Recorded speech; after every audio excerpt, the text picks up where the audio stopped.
Hi, I'm glad you're here. I was just about to make a pillowcase. Why don't you come with me? Okay, so what I was going to do today, because I have a little gift to give, is I was going to make one of these magic burrito pillowcases. So what I like about these is it's quick and there's no raw edges in here. So it's a French seam is what they call that. And I will show you how it's done. Okay, let's get the iron warming up while I tell you about this. So to how I make a pillowcase is I end up with basically a whole yard of fabric, but it's broken into two pieces.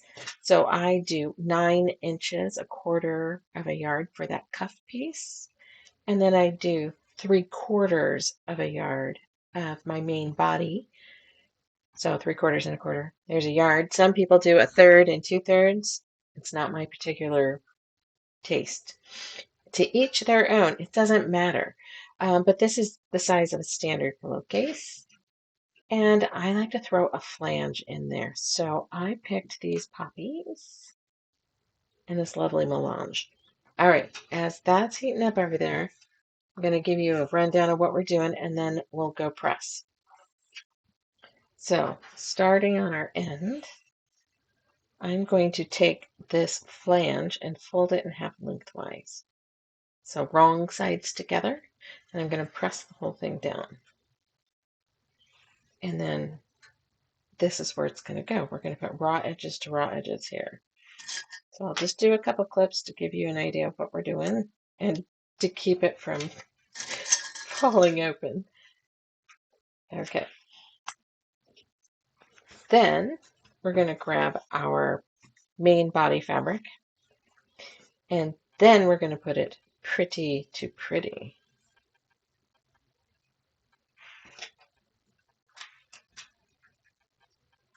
All along. This will roll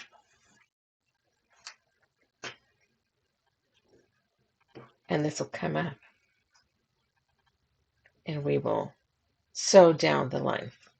Let's go to the ironing board. I think it's hot. All right, so we're going to take this flange. I like 1.5 inches. I think I cut this at 2 though for some reason. You can do whatever you want, but I like it because it adds a pop of color. And I have been, once I've gotten them done, I've been sewing the edge down because some people, when they wash them, say that that kind of curls up on them. I haven't really had a problem, but all right. All right, that's your flange, and then you'll have a 1/4 inch of it taken up. So a little wider than I normally do it, but I wanted it to show up well, I guess. All right, hang on. Let's go pin or clip our quilt.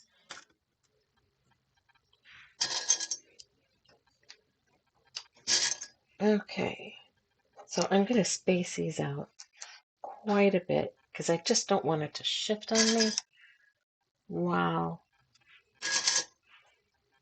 I'm lining everything up.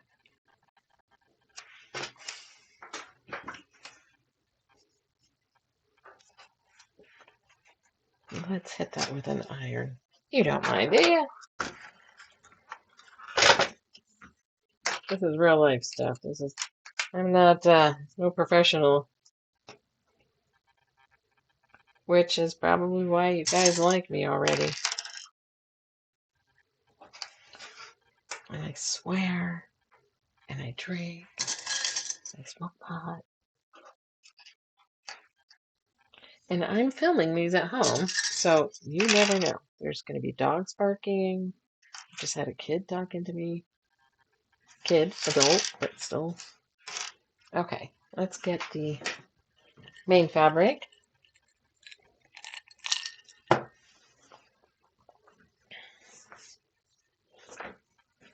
Let's do the same. Press out that fold. All right, we're going to come down here.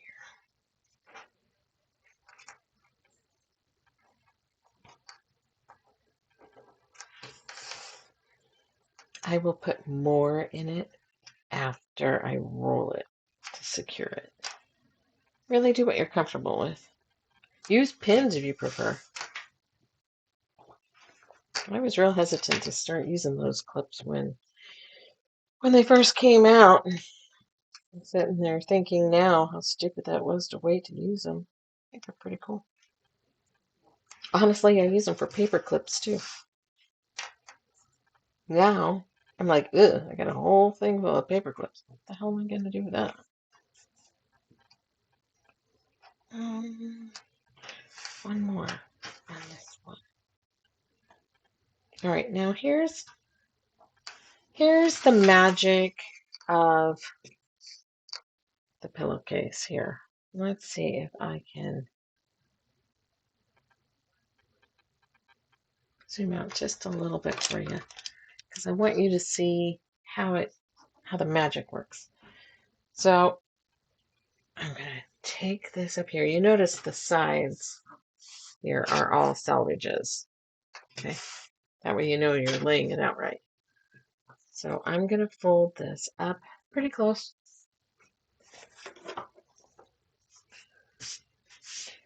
I find the neater I am here, the easier it is in the long run. Because you got to make sure you don't sew through this. Let's do two. Okay. Looks like I'm making a sushi roll. So now this is going to come back over to the top. And now is when I'm going to use more pins or clips. Just face it. I'm going to call them pins and I mean clips. It's rare that I actually use a pin. And it's usually because I have forgotten my clips.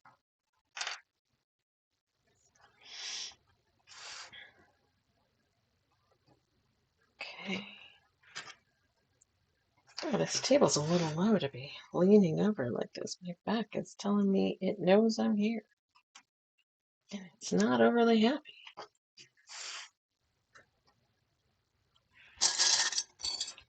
So I have to build a new quilt studio at home. Make that sound like that's a bad thing. It's not a bad thing. We're going to do some remodeling and move my room from downstairs to upstairs. But I get to move my bedroom from upstairs to down, and that's worth it to do a few stairs. I think I conned the husband into doing a dumb waiter to get my machines up and down. I was looked at pretty funny when I first suggested it until I said, you remember how heavy that machine was? So if you have ideas because you just happen to build the best corkboard, let me know, and because I'd love to know. All right, I am going to move the camera and we're going to sew this. All right. Okay, here we have the pillowcase all lined up. I'm at the machine. I'm using an old 301. So I don't have a 1/4-inch foot, so I marked it. It doesn't really matter. It doesn't matter, right?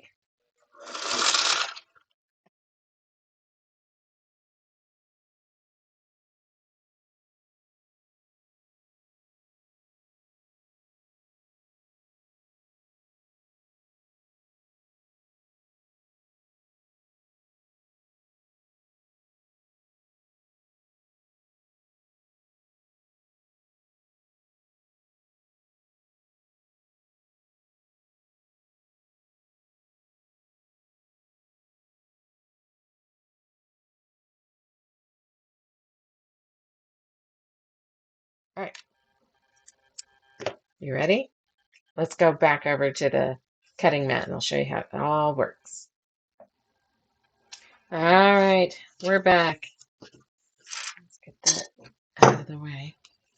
So what you're going to do is you're going to reach inside. See, it's got all the yummy stuff in there. Yeah.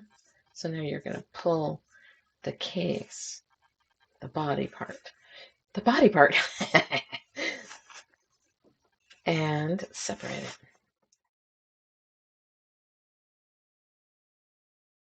Going to be a lot of pressing.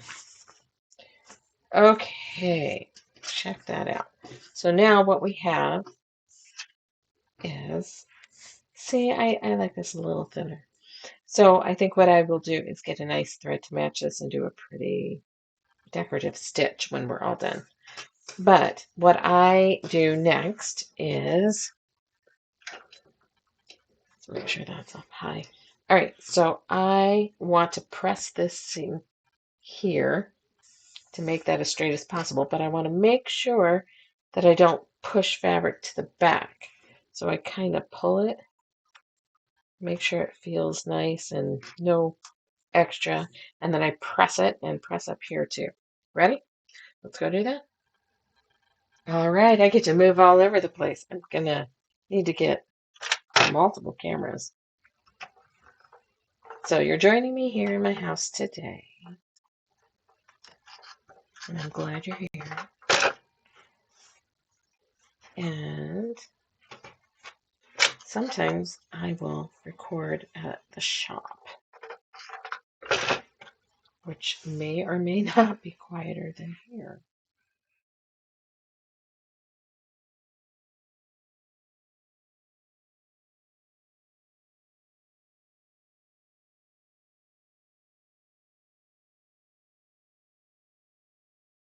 Okay. Okay, now what we're going to do is we're going to take this and straighten up. We're going to match our edges here on the cutting mat and trim up this side so it's even so we can sew it together. Let's go. Okay, we're at the cutting board. I have laid it out. With the camera, I can't get quite the right angle to cut it, so I'll cut it and meet you at the machine. But what I'm doing here is I'm making it to where, as straight as possible. I'm going to trim it so I don't have a fluffy edge. It's okay if some of this white is showing currently because it won't later. So I'm going to make it as straight as I can across the top here and trim it down, and then we're going to sew it. So I will take care of that and be right back. Okay.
There we go. We got this all done here. Let's see, can I make this? There we go. Look at there.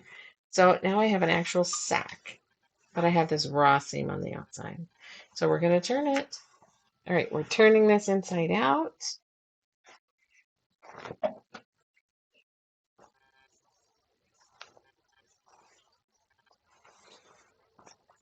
And poke our corners out.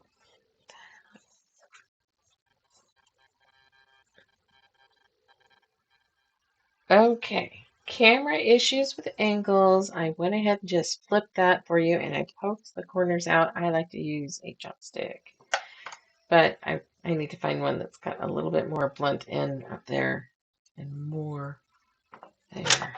All right, so yeah, guess what? We're pressing again. Same sort of deal. You don't want any extra fabric in here.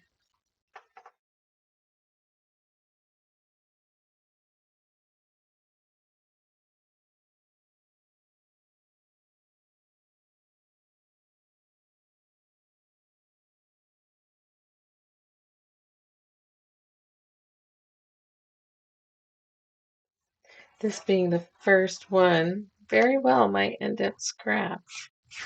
And nobody will see it but Avery and I. If you're seeing this, it didn't turn out horrible. All right, so I'll talk to you about this for a sec. As soon as I get this thicker seam here. All right, this is what I want to point out. So you can see the selvage there. Uh-oh. But it's not going to be a problem because we're going to turn it again and sew on the other side. Well, not. Oh. All right, so we've pressed all of this. I notice that I have a smidge of the selvage showing. It's inside of my pillowcase. I'm personally not going to have a problem with that. So, all right, so I don't know if you can see, we've got that little seam there. Now I'm going to take it to the sewing machine, put it under the presser foot, and sew a bigger seam so that that doesn't show. Okay, I zoomed this out a little bit so you could see what we're doing. So I went ahead and did a seam there, quite wide. I don't know if you can see that. So I have a small measure. I don't, gee, it's about just about half an inch. Um, I don't mess around anymore. The amount of times I tried to cut it so much thinner when I first started making these pillowcases and had to go back and do it again has made me not mess around. All right, poke this out. And the pillowcase I showed at the beginning has the 1.5 inch flange. So I'll show you the difference. So I just lightly pop my corners out. This is one of those things that, being as we've played around so much, there's going to be some strings that you need to cut right at first.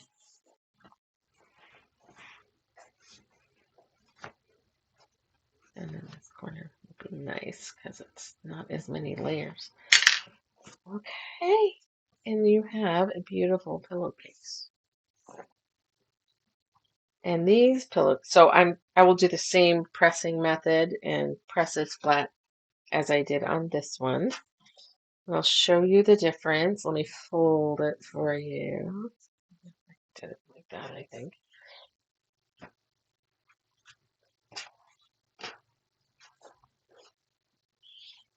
All right, well, I couldn't zoom in, and I'm sorry. I don't know if you can see that, though. It is a big difference in widths. And then I will tack that down. So when I figure out how to do it, there will be a link down below, I guess, and I will sell the pillowcases if anybody's interested. Because I've showed you how to. That's it. Hope you enjoyed it. If you have any questions on how to do this, or if you want a copy of a free pattern, I have a copy at the shop, or